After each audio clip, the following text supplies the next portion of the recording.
You've seen Saving Private Ryan, The Longest Day, and binged Band of Brothers, but the 1950s birthed war films Hollywood doesn't want you to remember. Films created by directors who fought on those very beaches, starring actors who traded their rifles for scripts just years earlier. What if I told you that the most authentic, powerful war films were made by the very men who lived through the conflict? Which of these hidden masterpieces will change how you see war on screen forever? Which film shocked audiences so deeply that studios buried it? And which performances came from men reliving their own difficult memories? The answers might surprise you. David Lean's masterpiece doesn't just show war, it dissects the confusion hiding beneath military honor. When British are forced to build a railway bridge in Japanese-occupied Burma, Colonel Nicholson, Alec Guinness, turns the project into a twisted point of pride, blurring the line between resilience and collaboration. What makes this film extraordinary is watching Guinness transform from defiant prisoner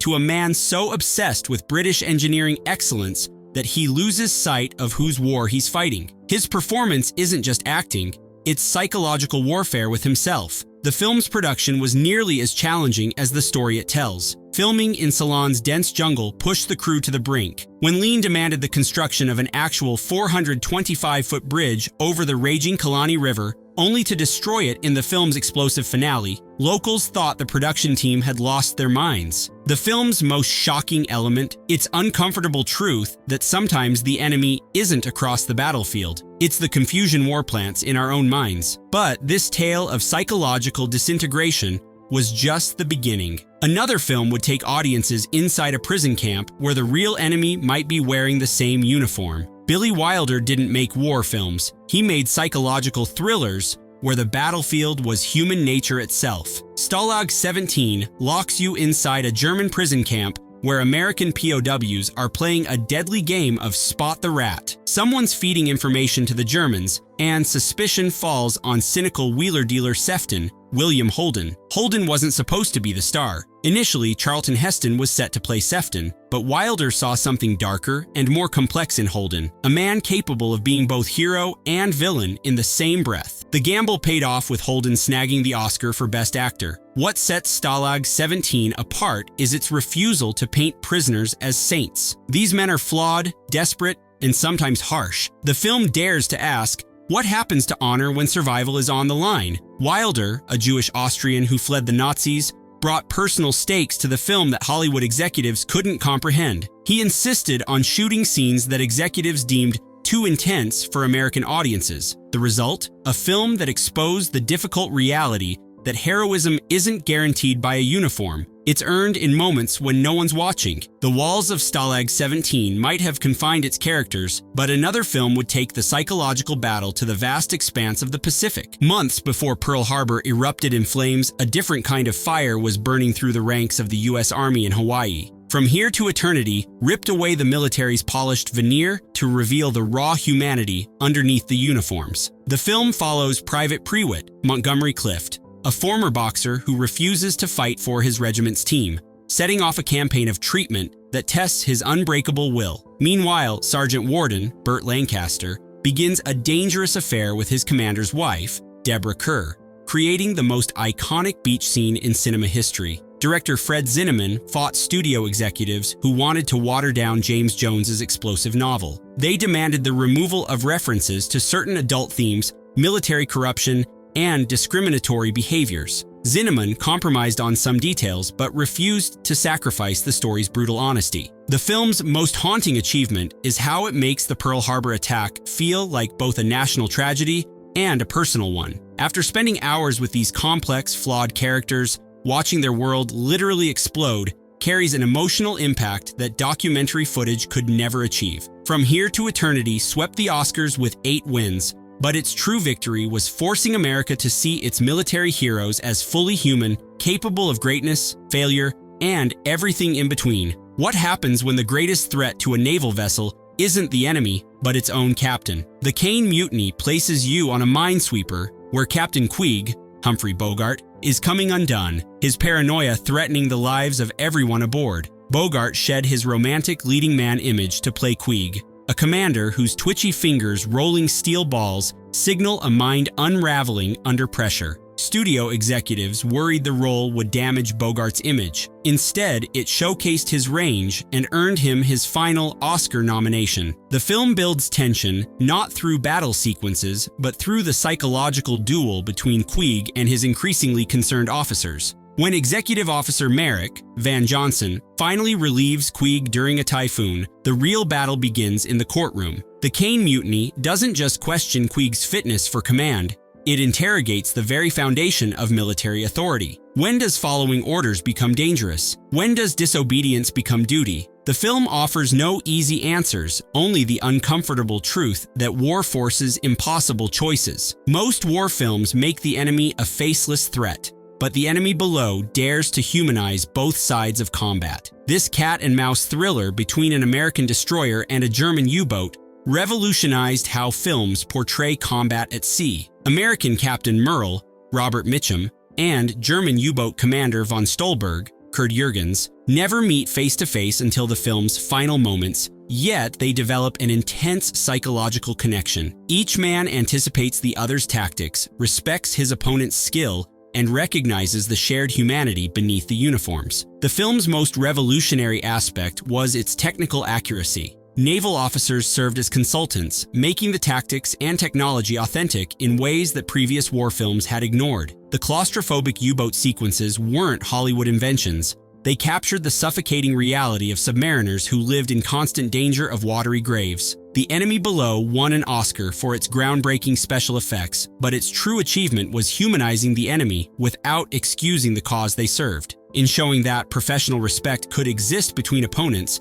the film challenged audiences to see war as a tragedy for both sides, rather than a simple tale of good versus evil. The Young Lions doesn't just cross enemy lines, it erases them, following three men whose paths converge in the crucible of war. Marlon Brando transforms himself into Christian Diestel, a German soldier whose initial idealism crumbles under Nazi atrocities. Montgomery Clift plays Noah Ackerman, a Jewish-American soldier battling discrimination within his own ranks. Dean Martin sheds his crooner image as Michael Whiteacre, a showbiz draft dodger who discovers unexpected courage. Director Edward Dmytryk took enormous risks with this film. Humanizing a German soldier just 13 years after the war ended sparked intense controversy. Brando's portrayal wasn't a simple villain. He created a complex man trapped in a monstrous system, forcing audiences to confront uncomfortable questions about moral choice under tyranny. What makes The Young Lions extraordinary is its refusal to offer easy moral conclusions. It presents war not as a backdrop for heroism,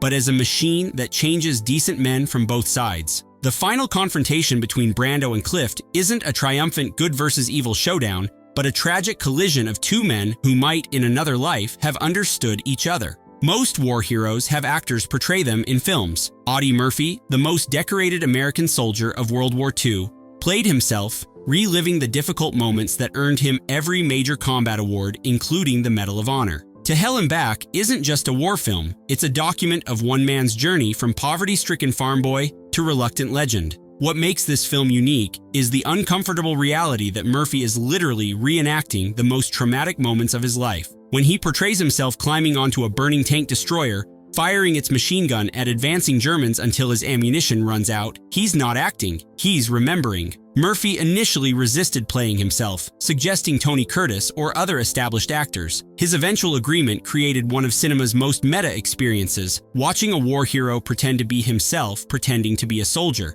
His performance has a quiet, understated quality that professional actors couldn't replicate. When fear crosses his face, it's the echo of real terror. The film doesn't shy away from Murphy's background or the psychological cost of his heroism. It shows his post-traumatic stress, his survivor's guilt, and his struggle with what we now recognize as moral injury. The trauma of actions that conflict with deep moral beliefs, even when necessary for survival. Revenge and obsession don't just belong to Captain Ahab. Run Silent, Run Deep puts Clark Gable in command of a submarine with a dangerously personal mission: destroy the Japanese destroyer that sank his previous vessel. Robert Wise's claustrophobic direction transforms the submarine into a pressure cooker where tension builds with every ping of enemy sonar. Gable's Commander Richardson locks horns with his executive officer Jim Bledsoe, Burt Lancaster, creating a power struggle that threatens the crew more than Japanese depth charges. The film's genius lies in making the audience feel the submarine's constraints: cramped quarters,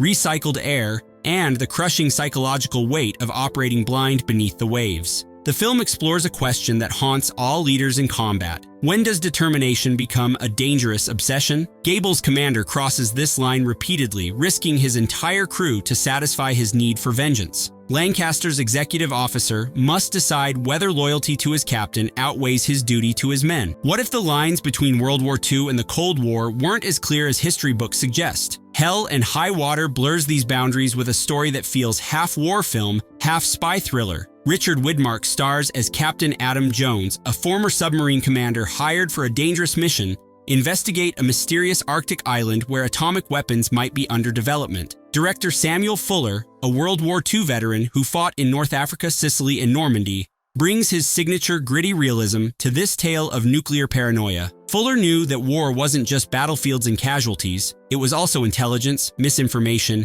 and the shadowy world between official conflicts. Hell and High Water stands apart from typical war films by showing how quickly yesterday's allies become today's enemies. The Japanese submarine expert who joins the American crew represents the shifting alliances of post-war geopolitics. The film suggests that the clarity of World War II, with its defined enemies and clear moral imperatives, was giving way to the murky, paranoid landscape of the Cold War. Most war films rush to the battlefield, but battle cry lingers in the training camps and brief stateside moments where boys became men before facing combat. Raoul Walsh's Technicolor epic follows a Marine battalion from boot camp to bloody battles in the Pacific, capturing the transformation of civilians into warriors. Battle Cry's most striking quality is its patient buildup. Nearly two-thirds of the film passes before the Marines see combat. This deliberate pacing allows audiences to know these men intimately, their hopes, flaws, and relationships, making their eventual combat experiences all the more impactful. Walsh, who had lost an eye in a car accident and wore a patch throughout his directing career,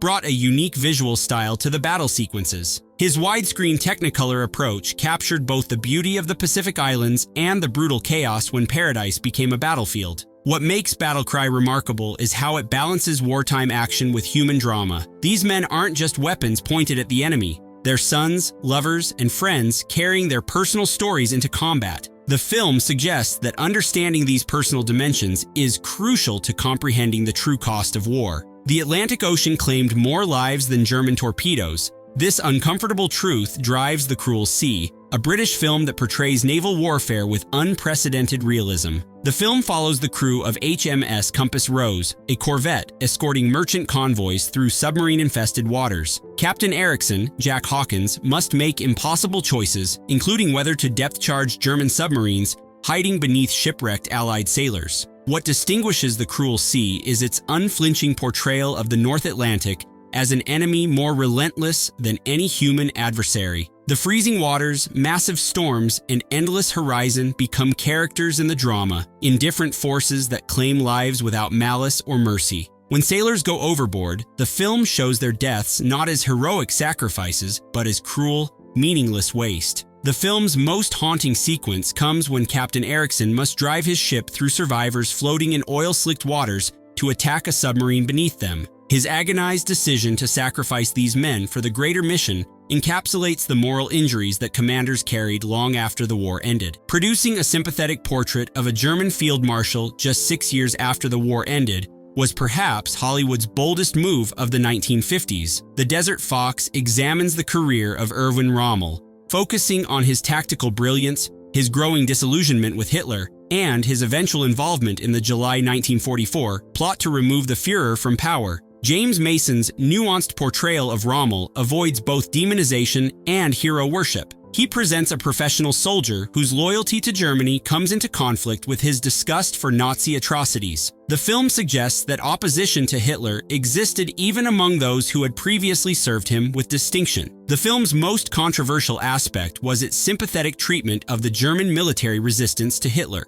By portraying Rommel's participation in the plot as principled rather than opportunistic, The Desert Fox challenged the narrative that all German leaders were evil. This nuanced view was particularly uncomfortable for audiences who preferred seeing the war as a simple moral equation. Most D-Day films focus exclusively on the invasion itself, but D-Day the 6th of June dares to examine the personal lives interrupted by combat. The film follows an American captain, Robert Taylor, and a British colonel, Richard Todd, who fall in love with the same woman, Dana Winter, before finding themselves side by side on Omaha Beach. What makes the film particularly authentic is the casting of Richard Todd, who had actually participated in the D-Day landings as a paratrooper with the British 6th Airborne Division. His performance carries the weight of genuine experience, particularly during the invasion sequences where memory and acting become indistinguishable. Director Henry Koster balances the intimate love story with spectacular battle sequences that capture both the grand scale and personal terror of the largest amphibious invasion in history. When the film finally brings its characters onto the beaches of Normandy, their personal dramas don't diminish the historical significance, they humanize it. Some of World War II's most daring missions remain virtually unknown to modern audiences. Above Us, The Waves resurrects one such operation, the British attack on the German battleship Tirpitz using midget submarines. John Mills stars as Commander Fraser, leading a desperate mission to neutralize a naval threat that had the entire British fleet on edge. What makes this film remarkable is its focus on ingenuity rather than firepower. The X-Craft midget submarines used in the attack were essentially underwater coffins, tiny vessels where crews lived in appalling conditions for days, manually propelling themselves toward their target. The film captures both the claustrophobic horror of these conditions and the extraordinary courage of the men who volunteered. The film's most powerful insight is how specialized warfare changes the nature of heroism. These weren't mass battles, but precisely targeted operations where a handful of men could potentially change the course of the naval war. Above Us, The Waves suggests that courage isn't just charging across a battlefield. Sometimes it's volunteering for a mission where the odds of survival seem mathematically impossible. Some battles are fought for strategic advantage. Others become exercises in futile sacrifice. Porkchop Hill, starring Gregory Peck as Lieutenant Joe Clemens, examines one of the Korean War's most controversial engagements, a brutal fight for a seemingly worthless hill while peace talks dragged on at Panmunjom. Though technically set during Korea, the film's production team, director Louis Milestone, and many cast members were World War II veterans who brought their experiences to this story of military absurdity. The result feels like the missing link between World War II combat films and the more questioning Vietnam War movies that would emerge in the following decades. What makes Porkchop Hill extraordinary is its unflinching portrayal of a battle fought primarily for political symbolism. As negotiations continue miles away, men lose their lives for territory that has no military significance. The film doesn't just show combat, it questions the very logic that sends men into harm's way. It's 1944, and the Allies need intelligence. Their solution? Turn captured German soldiers into spies and send them back behind enemy lines. Decision Before Dawn follows Corporal Maurer, Oscar Werner, a German POW who agrees to work for American intelligence to help end the war sooner. Shot in the actual bombed-out ruins of post-war Germany, the film has a documentary-like authenticity that Hollywood sets could never achieve. The tension is suffocating as Maurer navigates a world where discovery means certain death and even innocent conversations could reveal his true mission. What makes Decision Before Dawn revolutionary is its portrayal of a German soldier as the protagonist. Werner's performance creates a man torn between patriotism and humanity, questioning what loyalty really means when your country has fallen to extremism. The film forces viewers to ask, what would you risk to stop a war you know is already lost? What separates these 1950s classics from modern war films isn't just the black and white photography or the absence of CGI explosions. It's their proximity to the actual events. These weren't historical recreations, but contemporary reflections made by the very generation that fought the war. Directors like Samuel Fuller, who filmed his own combat experiences with a 16mm camera before dramatizing them for Hollywood, brought unvarnished truth to their productions. Actors like Audie Murphy relived their own trauma on screen. Technical advisors weren't historians but veterans ensuring that every detail reflected what they'd experienced firsthand. These films emerged before the myth-making machinery fully transformed World War II into the Good War. They capture the moral ambiguity, the psychological damage, and the institutional failures that later war films would often sanitize. They remind us that even in a necessary conflict against genuine evil, the experience of combat remains complex, traumatic, and resistant to simple narratives. So before you queue up another modern war blockbuster, consider revisiting these forgotten classics. They offer something increasingly rare in our sanitized cultural memory of World War II: the unfiltered perspective of those who actually lived it. These aren't just movies. They're testimonies from a generation that's nearly gone, reminders that behind every historical highlight reel are complex human beings who experienced not glory, but confusion, fear, and occasional transcendent courage in the face of chaos. What do you think? Did we miss a forgotten favorite? Or did one of these dark horses just shoot to the top of your watch list? Drop your thoughts in the comments, hit that subscribe button, and share this list with someone who appreciates when cinema dares to tell the uncomfortable truth.